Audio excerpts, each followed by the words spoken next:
All right. Hey guys, we're here at the Idaho Snowmobile Show with Jack Struthers.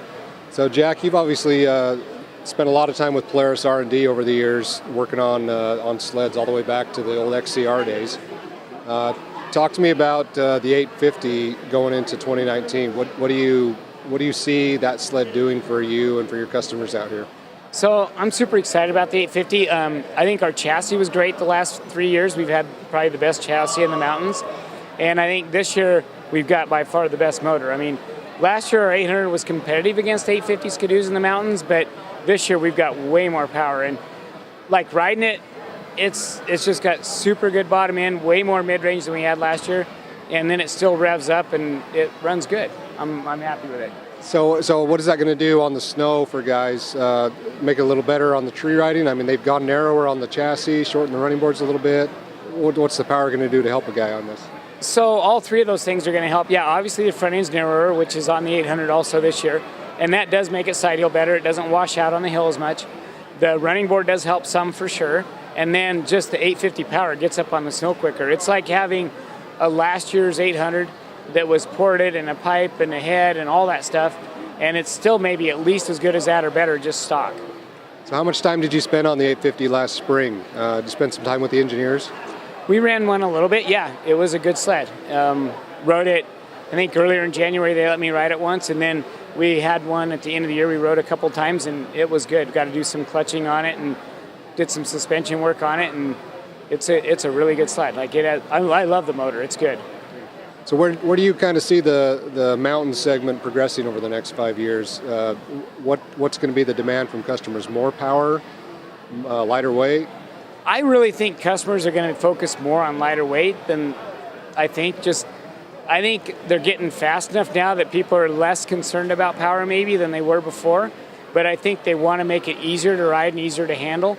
I think changing things in the chassis to make it easier to handle and making the sled lighter, I think, is where it's going a little bit. I think people always say they want more power, but I don't know if they really need it as much as they need lighter weight and better tracks. I would hope that we're going to get better skis, better tracks, better handling chassis, easier to side hill, easier to maneuver. Nowadays, I think people spend more time in the trees and less time climbing hills. You know, in the old days, you might go to a big hill and spend all day trying to climb a big hill, or a bunch of people climbing big hills. And I think just people don't do that as much as they used to because sleds climb big hills so easy. It's not a super duper deep snow day. You climb every hill there is. And I think we spend more time in the trees and the ditches and the ravines and the places where we didn't ride 5 years ago is where we're riding now.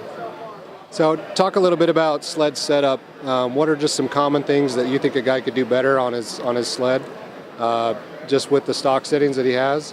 And then some of the suggestions you might do for clutching or shocks or suspension setup. So we do a lot of setup on sleds, and I think the big thing is start off with they're set up for a generic weight. So right off the bat, start by setting your springs for the weight of the rider and what you're doing. And then Polaris makes 3 different size handlebars, so it's good to choose the handlebars that work for you and the way you ride. And stuff like that that's there for the sled to choose. Spring settings, bigger guys have stiffer springs, and smaller, like women and stuff, sometimes will change it to weaker springs because they're lighter and smaller. Things like that you should do to the sled. Clutching for your area, they're set up with a generic setup in the 6,000 to 8,000 range. And again, it's a generic setup that kind of works. I think you can fine tune that and make it better even at 6,000 feet. But for sure, if you're in Colorado or Washington at low elevation or high elevation, it's a huge advantage to redo the clutching for your elevation. And yeah, I think like better helixes, we have a bearing that goes in the driven clutch. It makes it backshift a lot better.